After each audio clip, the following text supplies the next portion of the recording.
Okay guys, pabalik tayo kay Mapaso. Ang tawag sa amin mainit.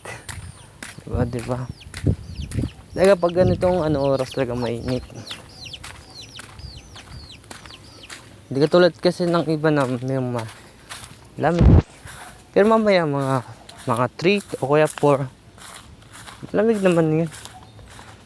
Kaya mamaya babalik tayo tapos i-vlog natin kung paano magkuha ng gulay na tinatawag na gaway o sa Tagalog gabi.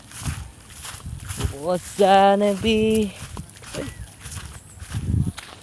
Pero kung ganitong lang lamig kaya pero malabo malabo ang tubig ngayon dahil malakas ang ulan nakaraan. Nagsimula sa bundok hanggang sa ilog kaya malabo.